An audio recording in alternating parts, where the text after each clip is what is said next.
আমি আগেও বলছিলাম, এখনো বলবো এবং বারবার বলবো। যত মানুষ ভাইরাল হবে, যত যা কিছু হবে, বারবার বলতে থাকবো ভাইরাল জিনিসটা বেশি দিন থাকে না।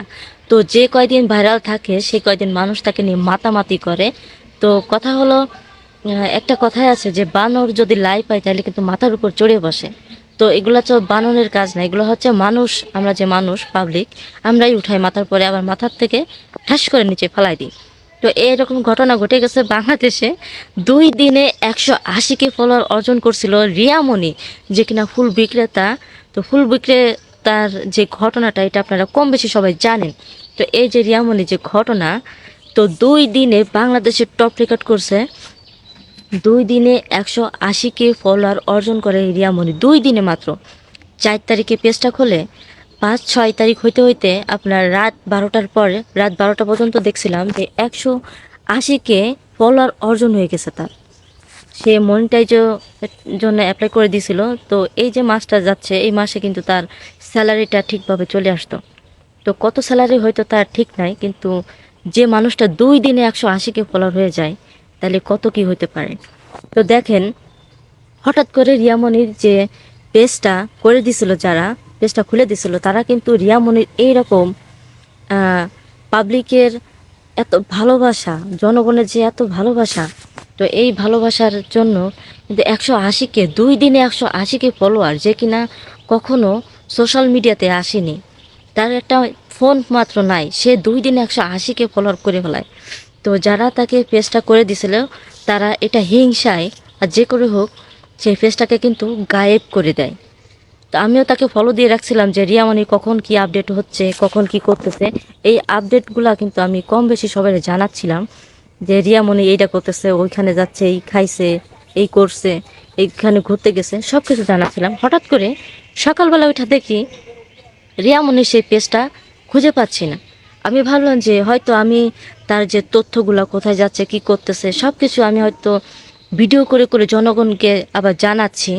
তো অনেকে আছে না যে নতুন পেজ খুঁজে পাচ্ছে না, আবার রিয়ামণির নামে যে এতগুলো ফেক আইডি হয়েছে, তা রিয়ামণির যে আসল পেজ কোনটা সেটা খুঁজে পাওয়া বড় মুশকিল ছিল। তো এই জন্য আমি কিছু কিছু, আর মানুষ ভাইরাল জিনিসটা নিয়ে বেশি কথা বলে, তো আমিও ব্যতিক্রম কিছু করিনি। তো ভাবছিলাম হয়তো আমার ব্লক করে দিছে, এটাই ভাবছিলাম। তো তারপর আমি অন্য একটা আইডি দিয়ে ঢোকার পরে দেখি যে রিয়ামণির পেজটা আসলে খুঁজে পাওয়া যাচ্ছে না, সে আমার ব্লক করেনি। তো সকাল হইতে দুপুর গড়ায় গেছে, গড়ায় যাওয়ার পরে তো জানতে পারলাম যে আসল কাহিনী, যে রিয়ামণির পেজটাকে কারা যেন নষ্ট করে দিছে। তো এইভাবে রিয়ামণি কান্নাকাটি করতেছে, মন খারাপ করতেছে। তার একটা আশাবাদী ছিল যে যাই হোক, তাকে আর ফুল বিক্রি করতে হবে না, যেহেতু দেশের পরিস্থিতি আর মানুষের যে মানসিকতা, তো কখন কি ঘটে যায়, যেহেতু মেয়ে মানুষ। তো ভাবছিল যে হয়তো সে একটা ইনকামের সোর্স পাইছে। তো যাই হোক, তো তার পেজটাকে ফিরে পাওয়ার জন্য অনেক চেষ্টা করছে, কিন্তু পেজটাকে আর খুঁজে পায়নি।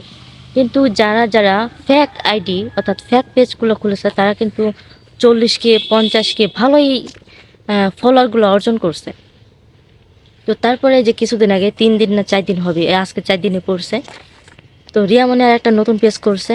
তো এই নতুন পেজে, এই পেজের ভিতরে তার এখনো 4 দিন হয়েছে মাত্র, যে এখানে 2 দিনে 180K ফলোয়ার হয়ে গেছিল, সেখানে এই 4 দিনে তার 14K ফলোয়ার হয়েছে।